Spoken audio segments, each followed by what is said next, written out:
வணக்கம் நண்பர்களே. இன்னும் ஒரு இனிய காலை பொழுதில் தீதும் நன்றும் நிகழ்ச்சியில் உங்களை சந்திப்பதில் மிக்க மகிழ்ச்சி அடைகிறேன். ஆன்லைன் ரம்மி குறித்த பிரச்சனை என்பது நாளுக்கு நாள் பெரிதாகிக் கொண்டே வருகிறது. ஆளுநர் அந்த மசோதாவை திருப்பி அனுப்பியிருக்கிறார். ஆனால் அதற்கான உரிய விளக்கம் எதையுமே அவர் கொடுக்கவில்லை. இன்னொன்று, நாடாளுமன்றத்தில் இந்த பிரச்சனையை எழுப்புவதற்காக திராவிட முன்னேற்றக் கழகம் தொடர்ந்து முயற்சித்துக் கொண்டிருக்கிறது.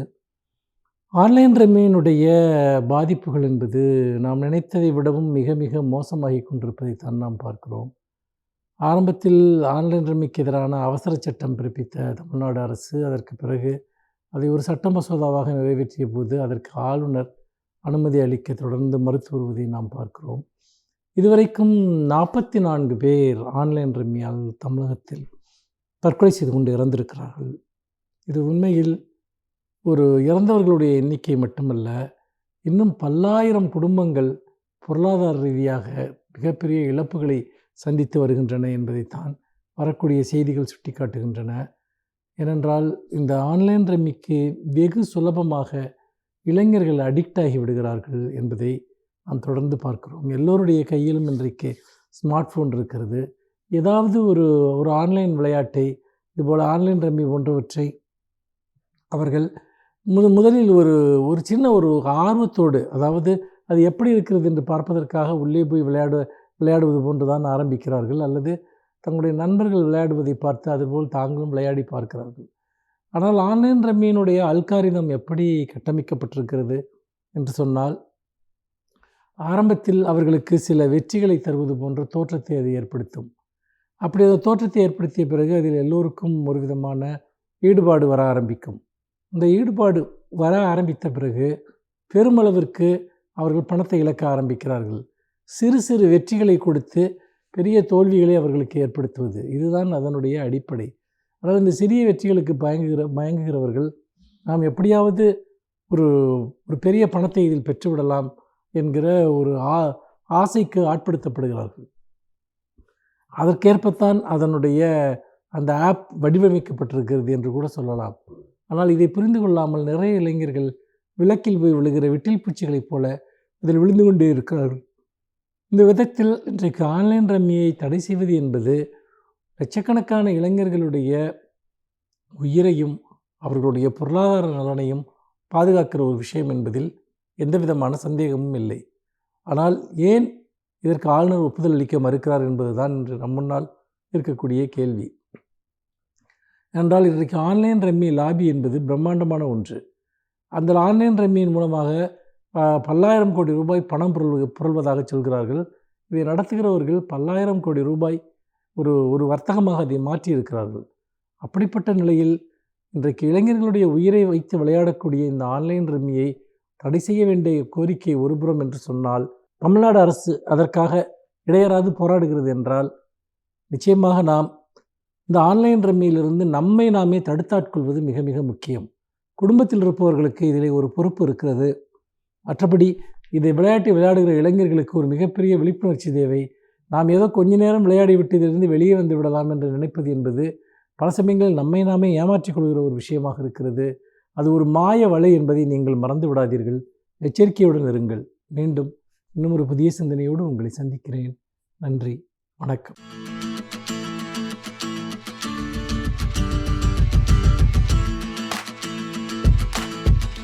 வணக்கம் நேயர்களே. சேமிப்பு பற்றி ஒரு ஆய்வு ஒன்று படித்தேன். கொஞ்சம் அதிர்ந்து போயிட்டேன்னு கூட சொல்லலாம். அதிர்ச்சியை தரக்கூடிய அந்த ஆய்வு என்ன சொல்லுது அப்படின்னா, இந்தியாவில் சேமிக்கிற வழக்கம் தனிநபர்கள் மற்றும் குடும்பங்களிடம் குறைந்து கொண்டே வருகிறது அப்படிங்கிற ஒரு அதிர்ச்சியான ஆய்வை வெளியிட்டிருக்கு. அந்த புள்ளிவிவரம் என்ன சொல்லுதுன்னா, இந்தியாவினுடைய ஜிடிபி, உள்நாட்டு உற்பத்தி,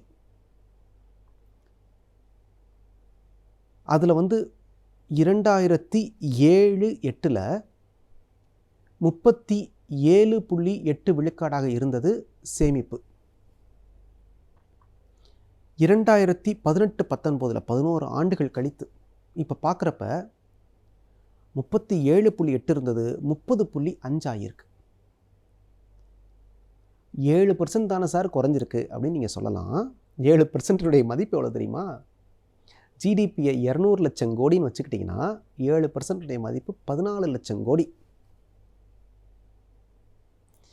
இப்போ 14 லட்சம் கோடி சேமிப்பு இந்தியாவில் குறைந்திருக்கிறது கடந்த 11 ஆண்டுகளில். இன்னும் குறிப்பாக என்னென்னா 2017-18க்கும் 2018-19க்கும் அந்த ஓராண்டில் குறைந்த தொகைன்னா 32.4லேருந்து 30.5 வந்திருக்கு. ஏறக்குறைய 2 விழுக்காடு, 4 லட்சம் கோடி. ஒரு வகையில் இதில் மகிழக்கூடிய விஷயம் என்னென்னா 14 லட்சம் கோடி சந்தைக்கு வந்திருக்கு, பணப்புழக்கம் அதிகரிச்சிருக்கு, மக்களிடத்தில் பணம் நிறைய போய் சேர்ந்துருக்கு. அது ஒரு பக்கம் இருந்தாலும் கூட இந்தியாவை போன்ற ஒரு குடும்ப அமைப்பு மேலோங்கி இருக்கக்கூடிய ஒரு சமூகத்தில், சேமிப்பினுடைய முக்கியத்துவம் தெரிந்த ஒரு சமூகத்தில் சேமிப்பு குறைந்து கொண்டே வருவது என்பது ஒரு வருந்தத்தக்க செயல். ஏன் இது நிகழ்கிறது அப்படின்னு பார்த்தீங்கன்னா நுகர்வோர் கலாச்சாரம்னு சொல்லலாம், கன்சியூமரிசம். ஆசைப்படுற பொருள்களை எல்லாம் வாங்கி அனுபவிக்க வேண்டும் என்கிற விஷயம். உங்கள் வீட்டை அப்படியே சுற்றி பாருங்கள், தேவையில்லாத பொருள்கள் எவ்வளோ வாங்கி வச்சுருக்கீங்கன்னு. ஒவ்வொரு குடும்பமுமே இதுக்கு விதிவிலக்கு இல்லைங்க. தேவையில்லாத பொருள்களை வாங்கி குவிப்பது. உங்கள் வீட்டில் எந்த பொருளையெல்லாம் நீங்கள் கடந்த ஒரு ஆண்டில் உபயோகிக்கவில்லையோ அதெல்லாம் வேஸ்ட். ஓராண்டாக அந்த பொருள் நினைவில் இல்லாட்டி பெரும்பாலும் அடுத்து நீங்கள் வாங்கி அந்த பொருளை பயன்படுத்த போகிறதில்லை பெரும்பாலும். அதில் ஏன் காசை போட்டு முடக்கி வைக்கிறீங்க? இப்போ என்னென்னா கஷ்டப்பட்டு வியர்வை சிந்தி ரத்தம் சிந்தி உழைத்த காசு அப்படி அப்படி அப்படி அப்படி அள்ளி எறிகிறோம் பாருங்கள். இன்றைக்கே யோசிச்சிருக்கோமா? அந்த காசை சம்பாதிக்கிறதுக்கு எவ்வளோ கஷ்டப்பட்டிருப்போம், எவ்வளோ பேர்கிட்ட வெக்கப்பட்டு அவமானப்பட்டு கூனி குறுகி நின்று கஷ்டப்பட்டு உழைச்சி ராத்திரி பூரா பார்த்து கண்ணை கெடுத்து உடம்பை கெடுத்து சிரமப்பட்டு சம்பாரித்த காசு தானே. செலவழிக்கிறப்ப அந்த அருமை தெரியணும்ல. 20,000 26,000 ஃபோன் வாங்குறதுக்கு போல 10,000 ஃபோன் வாங்கலாம்ல. 5,000 வாட்ச் வாங்குறதுக்கு போல ஒரு 1,000 வாட்ச் வாங்கிக்கலாம், 500 வாட்ச் வாங்கிக்கலாம்ல. முதல் வாட்சே தேவைதானா? ஃபோன்லேயே எல்லாம் வந்துடுது இல்லை. சட்டை வாங்குறப்ப 1000 சட்டை வாங்கினா என்ன, 400 சட்டை வாங்கினா என்ன? ஏன்னா அது கூட 600 நீங்கள் தானே கஷ்டப்படுறீங்க சார். உங்கள் மதிப்பு, உங்கள் பேங்க் பேலன்ஸ் எவ்வளவோ அது வரை தான் உங்கள் மதிப்பு. பேங்க்கில் பேலன்ஸ் இல்லைன்னா உங்களுக்கு மதிப்பும் இல்லை. அது தெரிஞ்சுங்க, அதான் யதார்த்தம். சேமிப்பு ரொம்ப ரொம்ப ரொம்ப ரொம்ப அவசியங்க. அந்த ஆய்வில் சொல்கிறாங்க சேமிப்பை 3 வகையாக பிரிக்கிறாங்க. பெரிய நிறுவனங்களின் சேமிப்பு, சிறிய அல்லது தனியார் நிறுவனங்களின் சேமிப்பு, தனி மனித அல்லது குடும்பங்களின் சேமிப்பு, அப்படி 3ஆக பிரிச்சுட்டு சொல்கிறாங்க. கடந்த 11 ஆண்டுகளில் பெரிய நிறுவனங்களின் சேமிப்போ சிறிய அல்லது தனியார் நிறுவனங்களின் சேமிப்பிலோ எந்த மாற்றமும் கிடையாது. தனிநபர் அல்லது குடும்ப சேவிங்ஸில் தான், அந்த சேமிப்பில் தான் 7 விழுக்காடு குறைந்திருக்கிறது. என்னன்னா நம்ம மேல்நாட்டு கலாச்சாரத்தை பின்பற்ற தொடங்கிவிட்டோம். மேல்நாட்டில் கடன் அட்டைகளில் கிரெடிட் கார்டில் வாழ்கிற முறைங்க. அடுத்த மாதம் என்ன சம்பாதிக்க போகிறோம், அதுக்கு அடுத்த மாதம் என்ன சம்பாதிக்க போகிறோம், எல்லாத்துக்குமே இப்பயே செலவழிச்சிருது. கன்சியூமரிசம், நுகர்வோரியல். மேல்நாட்டுக்கு இது பொருந்தலாங்க. ஏன்னா அங்கே குடும்பம் என்கிற ஒரு அமைப்பு கிடையாது, கமிட்மெண்ட்ஸ் கிடையாது. எல்லாவற்றையும் அரசு பார்த்துக்கும். உடம்பு முடியலையா, அதுக்கு இன்சூரன்ஸ், மெடிக்கல் இன்சூரன்ஸ் இருக்குது, அரசு கொடுத்துரும். இல்லை இன்சூரன்ஸ் கம்பெனி கொடுத்துரும். முதியோர் பென்ஷன் பெரிய அளவில் வரும். வேலை இல்லையா, வேலை இல்லாட்டியும் அரசு உங்களுக்கு அதுக்கு ஒரு பென்ஷன் கொடுக்குது, வேலை இல்லாட்டி அதுக்கு ஒரு பணம் கொடுக்குது. ஆனால் இந்தியா போன்ற குடும்ப கட்டமைப்பு உள்ள நாடுகளில் நமக்கு செலவுகள் அதிகம். குழந்தைங்களை படிக்க வைக்கிறது நம்ம பொறுப்பு, கல்யாணம் செய்ய வைக்கிறது நம்ம பொறுப்பு, பிரசவம் பார்க்குறது நம்ம பொறுப்பு, பின்னாடி அதுங்களுக்கு ஏதாவது ஒன்றா கூட போய் நிற்கணும், கடைசி காலத்தில் நம்மளை நாமே பார்த்துக்கணும். இந்த பிரச்சனை எல்லாம் மேலை நாட்டவருக்கு கிடையாதுங்க. 18 வயசு ஆச்சுன்னா பிள்ளைங்க தனியாக போயிடுங்க, அது வாழ்க்கையை அது பார்த்துக்கும். இவங்களுக்கு பொறுப்பு குறைவு, ஆனால் நமக்கு பொறுப்பு அதிகம். அதனால் அவங்கள பார்த்து தாம் தூம் செலவழிக்கிற பழக்கத்தை நம்ம கற்றுக்க வேண்டிய அவசியம் இல்லை. நமக்கு குடும்பம் என்ற அமைப்புக்கு நிறைய பணம் தேவை, அதை கட்டி காக்க வேண்டிய அவசியம் தேவை. நம்ம எல்லாருக்கும் உதவ விரும்புவோம். நம்ம குடும்பம், சொந்தக்காரங்க யார் இருந்தாலும் உதவணும்னு ஆசைப்படுவோம்.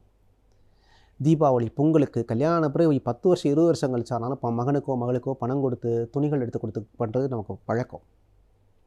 கடைசி காலங்களில் அவங்கள சார்ந்து இருக்க விரும்ப மாட்டோம். அப்போல்லாம் பணம் வேணும். ஆக பணத்தை சேமிக்க கற்றுக்கொள்ளுங்கள். அதுதான் அந்த ஆய்வு சொல்கிற விஷயம். ஃபிக்ஸட் டெபாசிட் எல்லாரும் பணம் போடுறாங்க, ஆனால் இப்போ பணம் போடுற எண்ணிக்கை குறைஞ்சி போச்சு.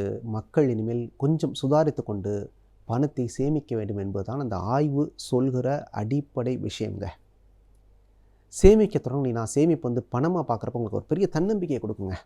அதுவும் இளவயதிலிருந்தே சேமிக்க தொடங்கிட்டீங்கன்னு வச்சுங்களேன். இன்றைக்கெல்லாம் இளைஞர்கள் தகவல் தொழில்நுட்பத்துறை மிகப்பெரிய ப்ரொஃபஷனலாக இருக்கவங்களாம் நிறைய சம்பாதிக்கிறாங்க, நிறைய செலவழிக்கவும் செய்கிறாங்க. நிறைய சம்பாதிக்கிறப்ப ஆரம்பத்துலேருந்தே நீங்கள் சேவிங்ஸ் பண்ண தொடங்கிட்டீங்கன்னா, சேமிக்க தொடங்கிட்டீங்கன்னா, இளமையில் சேமிக்கிற சேமிப்பு இருந்து நீங்கள் வந்து ஒரு 20 வயசு 25 வயசில் சேமிக்க தொடங்கி 35 வயசுக்குள்ள 1 கோடி ரூபாய் சம்பாரிச்சிங்கன்னு வச்சுக்கோங்களேன், அதுவே வாழ்க்கை பூரா அந்த வட்டியே உங்களுக்கு வந்து நிறைய பணத்தை கொடுக்கும். 50 வயசு 60 வயசில் நீங்கள் 1 கோடி ரூபா சம்பாரிச்சிங்கன்னு வச்சுங்க, அது ஓரளவு கம்மியான ரிட்டர்ன்ஸ் தான் தரும். ஆக இளமையில் எவ்வளோ சேமிக்கிறீங்களோ அவ்வளோ நல்லது. இல்லாட்டி முதுமையிலேயோ சேமிக்க தொடங்கிடுங்க. சேமிப்பு தான் உங்களுக்கு மிகப்பெரிய தன்னம்பிக்கையை தரும். இந்த கொரோனா மாதிரி, இந்த புயல் மாதிரி, இந்த மழை மாதிரி, வெள்ளம் மாதிரி சம்பாதிக்கவே போக முடியாத ஒரு சூழல் ஏற்படுகிற போது கூட உங்களது மானத்தை காப்பதற்கு அந்த சேவிங்ஸ் தான் பயன்படும். சேமிப்பு தான் மிக மிக முக்கியம். சேமிப்பு எப்படி பண்ணுறதுக்கு 7 வழிகள் இருக்குது. நீங்கள் இன்சூரன்ஸ்க்கு பண்ணலாம், நீங்கள் ஃபிக்ஸட் டெபாசிட்டில் போடலாம், நீங்கள் போஸ்ட் ஆஃபீஸில் போடலாம், நீங்கள் தங்கம் வாங்கி வைக்கலாம், நீங்கள் நிலம் வாங்கி வைக்கலாம், நீங்கள் வீடு வாங்கி வைக்கலாம், ஷேர் மார்க்கெட்டில் இன்வெஸ்ட் பண்ணலாம். அதெல்லாம் உங்கள் தகுதியை பொறுத்த விஷயம். உங்களுக்கு என்ன திறமை தெரியுமோ அதை வச்சு பண்ணிக்கலாம். ஆனால் என்ன சம்பாதிக்கிறீங்களோ அதில் 80 விழுக்காடு மட்டுமே உங்களுக்கு செலவழிப்பதற்கு உரிமை உண்டு. மீதி 20 விழுக்காடு சேமிப்பாகத்தான் செல்ல வேண்டும். சேமிப்பு நாட்டுக்கும் நல்லது. அரசு அதை எடுத்து செலவழிக்கட்டும். சேமிப்பு நாட்டுக்கும் நல்லது. ஆக குறித்து வச்சுக்கோங்க, என்ன சம்பாதிக்கிறீங்களோ 80 விழுக்காடு, அதில் 80 விழுக்காடு மட்டும்தான் நீங்கள் செலவழிக்கணும். அதை தாண்டி செலவழிக்காதீங்க. தாண்டி செலவழிக்கணும்னா கூட சம்பாதிங்க. நீங்கள் செலவழிக்கிற ஒவ்வொரு காசும் உங்கள் வியர்வையிலிருந்து, உங்கள் ரத்தத்திலிருந்து வருகிறது. அதை மறந்துடாதீங்க. மிகுந்த சிரமங்களுக்கு இடையில் நீங்கள் சம்பாதிக்கிறீர்கள், அதை மிகச் சுலபமாக விட்டுவிடாதீர்கள். ஒன்று தெரிஞ்சுங்க, தேவையில்லாத பொருள்களை வாங்க வாங்க வாங்க ஒரு கட்டத்தில் தேவையான பொருள்களை விற்க நேரிடும். திரும்ப சொல்கிறேன், தேவையற்ற பொருள்களை வாங்கி குவிக்க ஒரு கட்டத்தில் தேவையான பொருள்களை விற்க நேரிடும். அப்படி ஒரு சூழலுக்கு ஆளாயிடாதீங்க. அதனால் வாங்குகிற போது, ஒரு பெரிய செலவு பண்ணுகிற போது, கேபிட்டல் எக்ஸ்பெண்டிச்சர்னு சொல்கிறோம், ஒரு பெரிய செலவு பண்ணுகிற போது அவசியம்தானா, தேவையா, பண்ணணுமான்னு ஒரு தடவை 4 தடவை யோசிச்சு, முடிஞ்சால் தள்ளி போட்டு 4 தடவை யோசித்து ஒரு அவசியம் ஏற்படுகிற போது மட்டும் வாங்குங்க. பெரிய செலவுகளை கவனித்துக் கொண்டால் சின்ன செலவுகள் தானே கவனித்துக் கொள்ளும். ஆக வாங்குகிற சம்பாத்தியத்தில் 80% வாழ பழகிக்கொள்ளுங்கள். வாழ்க்கை இனிமையாக இருக்கும். நன்றி, வணக்கம்.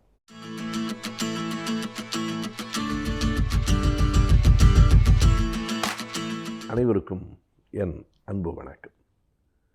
ஒரு இயக்கத்திற்கோ கட்சிக்கோ பெண் தலைவராக இருக்க முடியுமா என்றால் முடியும், இருந்திருக்கிறார்கள். தமிழ்நாட்டின் அளவிலும் இந்திய அளவிலும் பிற மாநிலங்களிலும் பெண்கள் தலைமையேற்று நடத்திய கட்சிகள், நடத்தி கொண்டிருக்கிற கட்சிகள், இயக்கங்கள் இருக்கின்றன. ஆனாலும் ஒரு கடவுள் மறுப்பு இயக்கத்திற்கு ஒரு பெண் தலைமை ஏற்று அதனை நடத்தி சென்ற வரலாறு மிக மிக குறைவு, அல்லது ஒரே ஒரு திராவிடர் கழகத்தை தவிர வேறு எங்கும் இல்லை என்று நாம் சொல்லலாம். ஐயா பெரியார் அவர்கள் 73 டிசம்பரில் இறந்து போனதற்கு பிறகு அந்த கடவுள் மறுப்பு இயக்கத்திற்கு தலைமையேற்க வந்தவர் தலைவர் மணியம்மையார் அவர்கள். மணியம்மையாரினுடைய அந்த நிலை இன்றைக்கும் கூட எடுத்துக்காட்டாக பிறர் ஒருவரை சொல்ல முடியாத அளவுக்கானதாக இருக்கிறது. அது ஒரு பெரிய இயக்கம். திராவிடர் கழகம் என்பது ஆளும் கட்சிகளாக இருந்த திமுக கழகம், அதிமுக கழகம் இரண்டுக்குமே தாய்க்கழகமாக இருந்த ஒரு பெரிய கழகம். அதற்கு தலைவராக மணியம்மையார் பொறுப்பேற்றார்கள். மணியம்மையாரினுடைய அரசியல் வாழ்வு என்பது வேறு யாருக்கும் நிகழ்ந்திராத அளவுக்கு பல்வேறு விதமான வசைகளை எல்லாம் பெற்றுக்கொண்ட, இழிவை பெற்றுக்கொண்ட ஒரு நிலையை குறிக்கிற இடம். ஆனால் எல்லாவற்றையும் தாண்டி ஐயா பெரியார் அவர்களுக்கு பிறகு அவர் அந்த தலைமை பொறுப்பை ஏற்றார்.